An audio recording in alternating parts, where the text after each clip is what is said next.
Joining us now to talk about it is Whitworth. That's right. It's going to be fun. Well, let's take it one at a time.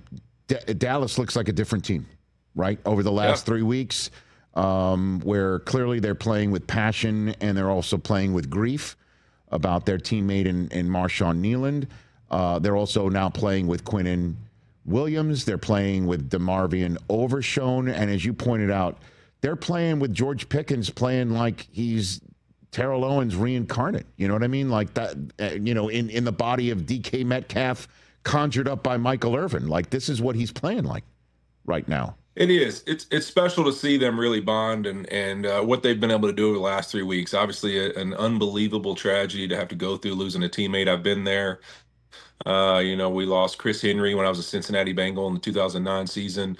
It was a horrible thing and really tough, but it's something that different than, in the NFL. I think we talk a lot about a loss of a game or a player and those kind of things and how does a team respond. I don't think that something like grief is something you respond to. It's something you bond through.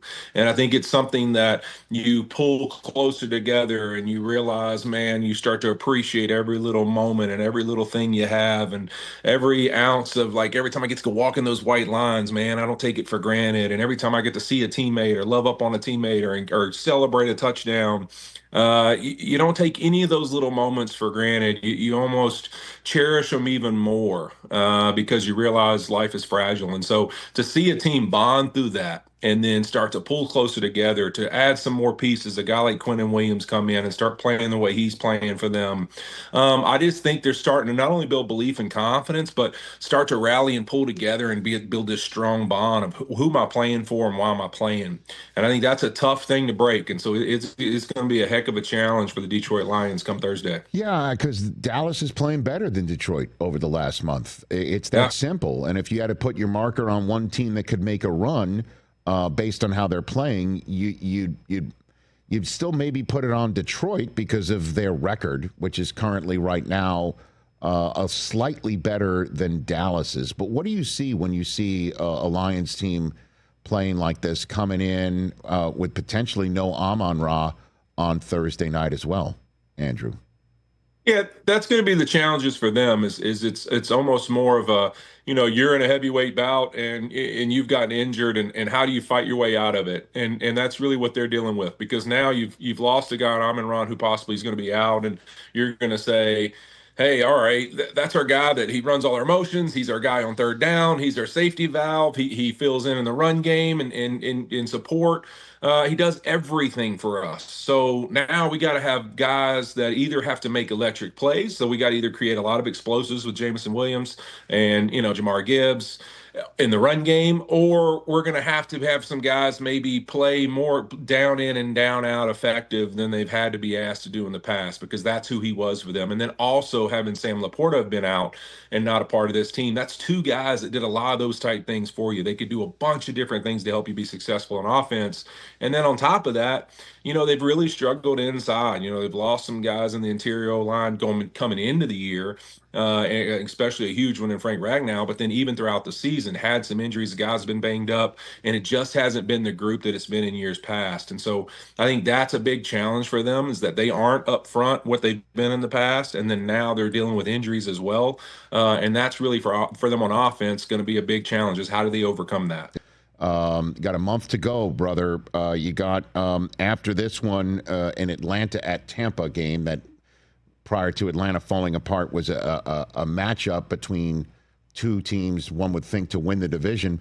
Tampa's getting healthier. Yep. Mike Evans' practice window opened up this morning. He could even be back as soon as this weekend, if not that Thursday night game. They're getting healthier.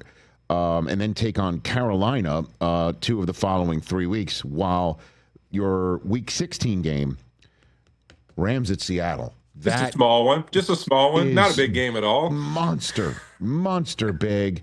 What do you make of the Rams' loss at Carolina, which is playing better? As I mentioned, that is the team that's going to be battling with Tampa for the NFC South over the final month of the season. What do you make of the Rams and Seattle, that division and the conference altogether, Andrew?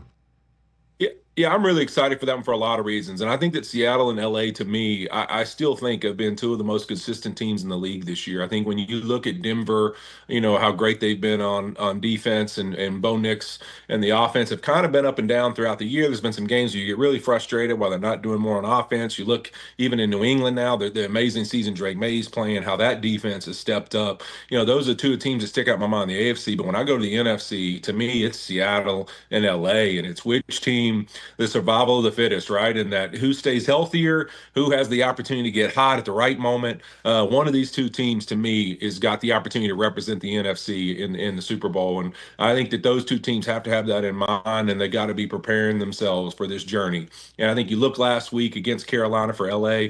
I agree with Sean McVay. I don't think it was something that they overlooked. I think that the reality is we see this in sports. They played the Seattle Seahawks 2 weeks before that in a huge game. Come back the next week where they got Sunday night football against the Bucks, an opportunity to come out and show again against another huge contender who you are. Those are two massive games you get up for. You travel all the way across the country, and I think it's one of those games where you forget, hey, you know what? The Carolina Panthers, do you know what they saw you as? The measuring stick of who they are as a football team and everything they could prove that they are. And they went out and played their best football game of the season.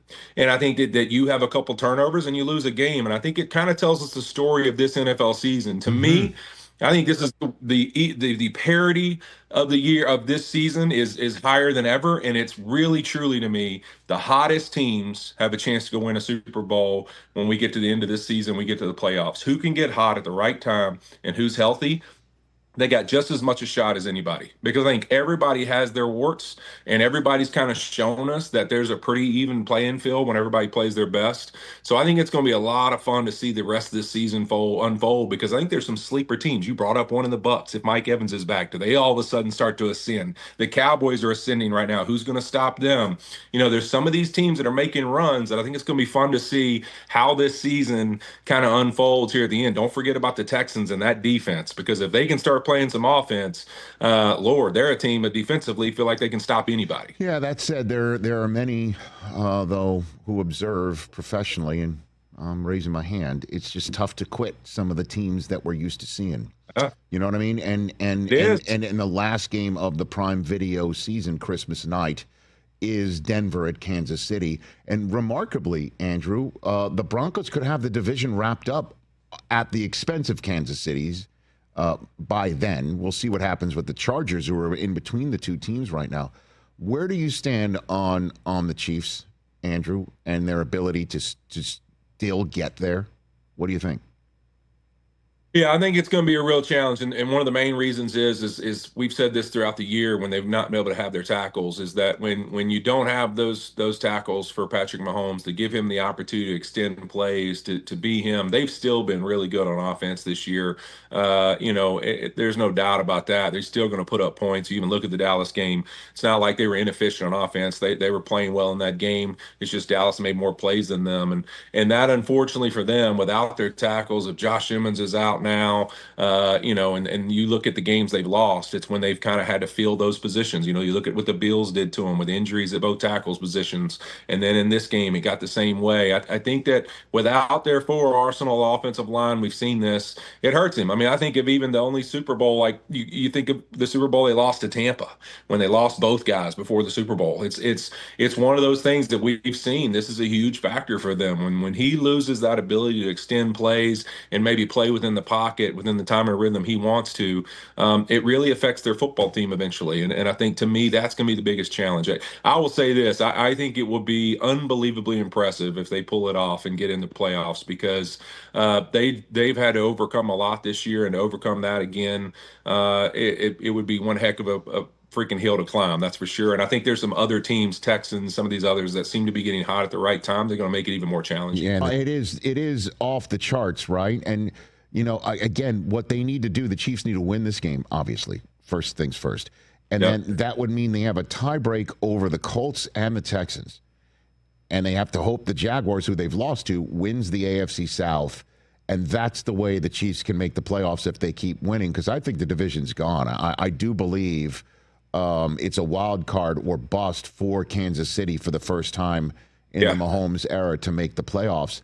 And then, I would be remiss if I did not bring up what you personally witnessed on Friday in Philadelphia. I honestly, watching that Black Friday game on Prime Video, Andrew, I was looking on my Amazon app to see if they were giving like 20% off on Spite, and delivering it for free to the stadium. You know what I mean? Because it was insane. Literally every, run for no gain, every attempt that was incomplete was just a hammering of boos from the crowd. Yeah. Where are the Eagles in your mind at 8-4, Andrew? Yeah, it's been tough to get a hold of them because you keep feeling. I think that every week we almost have put them in that category with the Chiefs and some of these other teams that year in and year out are good. You just expect, hey man, even when there's these lulls, like all right, they're about to get going, they're going to have this huge run, and they're going to turn things around, and it just hasn't seemed to happen, and they haven't been able to find any consistency offensively. And then even to me now, they feel like they're searching a little bit. Like you look at it, they kind of start all of a sudden playing some more empty. They start changing up a little bit formationally what they want to do, and you're starting to see some repeat calls of things they believe in, and then still can't get Saquon going. I mean, I thought of all weeks, to me, what really put them to me in the category of, man, I just don't know if it's going to happen, was this week, because I said, look, the Bears have been opportunistic on defense. They've gotten turnovers, but they haven't been statistically like great against stopping the run or doing any of these things. And all of a sudden, it's like, I'm like, this is the game. Like, this is it. You just got beat by the Cowboys. You've got to be livid. This has got to be response game. We're the defending champs. Like, we're about to go out and show the world who we are, remind people why we're special. And for them to get shut down in the run game again, to get nothing going in a game, in an atmosphere with the weather, the wind, everything else, that like, this is the game. If you could do it, you'd do it.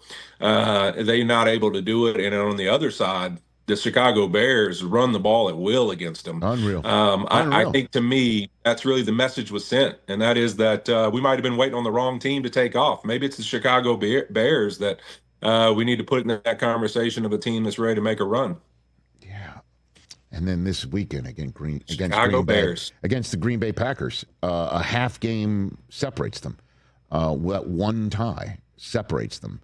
And so, which is the best team in the NFC North? The team that you're seeing on Thursday night, going to put their foot in the ground and flip a switch, or the winner of this game in Green Bay this weekend? Again, you just eyeballed the Bears, man. What do you think? The best team in the NFC North is Andrew Whitworth? Who?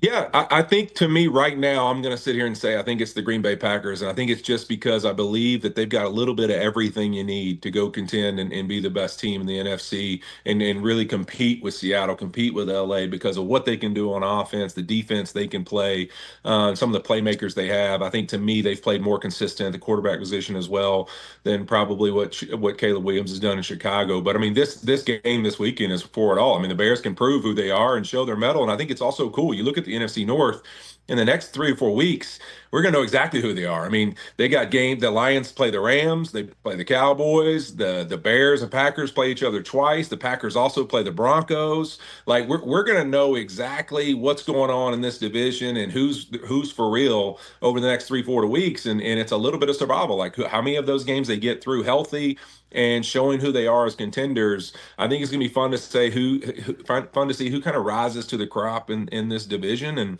right now, I think, to me, it's probably going to be the Green Bay Packers. But hey, anytime you start off, Rich, your opening press conference, and you say, I can't wait to go beat the Packers twice a year, you know what? And Matt LaFleur, this one's going to be fun, because you know how it is. We're going to hear all week that it was nothing, it meant nothing. LaFleur's going to ignore that it existed. And behind closed doors, there is for sure some conversations of, this is what was said and this is what has to go happen on the football field. So I'm excited to see maybe a little bit of some extra energy in this game come next week. And then, brother, I have been taking a beating from this chair for months. Okay, hold on a second. I've been taking a beating from this chair for months over me saying the Bengals season is not over, because I believed in Jake Browning. And then I believed in Joe Flacco. And then I'm like, hey, Burrow's coming back. And now I saw what I saw on Thanksgiving night, okay? And they're just 2 back. That's it. They're 2 back, but they're in Buffalo, Western New York. Burrow versus Allen, good old-fashioned December football, man. Is the Bengals season over? Andrew Whitworth, or are you with me? It's What do you got? never over if Joe Burrow's got a chance, baby. If Joe Burrow's around, there's never over. I feel like all we are is back to last year, Rich. I mean, I'm back to last year watching them on this chase, all these things. I'm like, dude, did we just get back to 2024? What happened? Because it's just now we're going to sit here and play the game of if this team beats this team and this team beats this team, and then they could win this game, and then he's going to play out of his mind. I don't think. I think Ryan Fitzpatrick is probably nervous this week because Josh Allen and his Buffalo Bills, he knows it. He knows what happens because here's what happened. Not only did Joe Burrow come back and play quarterback last week, apparently he also played middle linebacker, free safety, rush end. Like all of a sudden their defense is good. Like this doesn't make any sense. I don't know what's happening, Rich. But Joe Burrow apparently makes everyone better. So listen, I think it's going to be fun, and it's going to be a heck of a war in Buffalo. This could be, man, the story, if Joe Burrow can go get this dub of the rest of the season, is going to be a lot of fun to watch. It is so much fun, and it all starts on Thursday night on Prime Video with Cowboys at Lions. What a week. Awesome stuff. Fitz and Wit is going to be a great pod to listen to, certainly off of Burrow v. Allen coming up this weekend. I can't wait to see the rest of the season with you and the rest of the crew on Thursday night. And again, everybody, tell everyone where the GoFundMe is for you now that you're helping pay off Lane's house. Is that what I'm being told? Yeah. You're helping pay off Lane's house in Oxford so he could coach at LSU. Yeah, I mean, this matters. He's actually sending me back to Ole Miss to help out with the rest of the season as well. Hey. So that's what's happening. And you know why? Because it helps put some mailbox money there in Baton Rouge for them if they win it.